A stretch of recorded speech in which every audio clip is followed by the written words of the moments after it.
10 نشانه را شما با چشم خود نبینید، قیامت آن روز وحشت بالای شما نمی آید. که آن چی بود؟ یکم طلوع آفتاب بود، از جانب مغرب به جانب مشرق حرکت میکنه. دویم دعوت الارض بود که با مردم سخن میگوید، جانور است با زبان آدمی گپ میزنه، ما و شما را نصیحت میکنه. سوم دخان بود، دوده بود که 40 روز در روی زمین ایستادگری میکنند و از این دود کافرها ورم میکنند، از گوش و بینی آنها زرداب سر میکنند. چهارم این آتش بود، پیغمبر خدا گفت از شهر یمن میبراید، اگر شب در کجای باشین، روز در کجای باشین، این آتش همراه شماست، فقط بر شما باد که به طرف شام سفر کنید. پنجم چی بود؟ فروروی شهرها در جانب مشرق گفتن پیغمبر خدا سر می شود. ششم گفتن فروروی شهرها در جانب مغرب سر می شود. هفتم گفتن فروروی زمین ها در جزیره های عرب سر می شود. اینا هم نشانه های قیامت است. هشتم پیغمبر خدا گفتن دجال می براید. نهم گفتن حضرت عیسی پایان می شود. دهم گفتن یعجوج و معجوج می براید.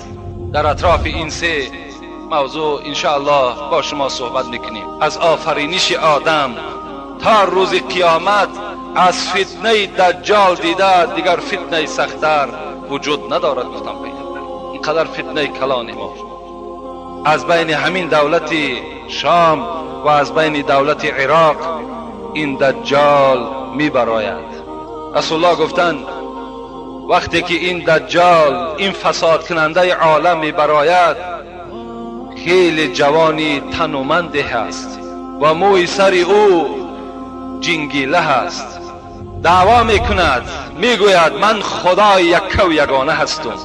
وقتی وی می براید جوانی تنومند، موی های سر جنگیله و پس سر او با روایت مسلم می آید که بسته شده است، مثل بعضی از همون موی هایی که از پس سر کاکل میکنند، بسته شده است و وی دعوا میکند خداست. وی خدا نیست، انه اعور، وی کور است، یک چشمی راستش کور است. و ان الله لیس باعور، پیغمبر میگوید حالان که خدای شما کور نیست، این کور است. مکتوب بین عینی کافر، پیغمبر خدا گفتن بین دو چشمش با حرف های کلانی که خواه با سواد باشین خواه بی سواد باشین نویسانده شده است همین مرد کافر است. بر روایت دیگر می آید که 3 حرف نویسانده شده است، کاف ف ر، خودش کافر می دهد، تا که شما بشناسین این همان دجال است. دنیا را فساد می کند، هر محله که داخل می شود زنهای اونها را تجاوز می کند، فرزندهای اونها را گمراه می کند و به سوی خود دعوت می کند. اونها در حال قبول می کنند. گفت پیغمبر برای چی؟ برای که در پهلوی راستش میگه جنت دارد، در پهلوی چپش میگه دوزخ دارد.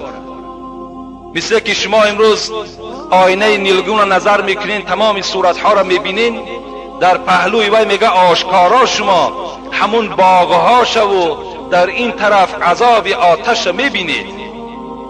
کسی که ایمان نمی آرد در دوزخش می پرتاید، کسی که ایمان می آرد و در جنتش می پرتاید. پیغمبر خدا گفتند شما همان دوزخش اختیار کنید و جنت است، شما همان دوزخش اختیار کنید و جنت است. جنت اختیار نکنید که وی دوزخ است. وی به منزله یک کوه چی دارد؟ از غذا، از خوردنی ها دارد.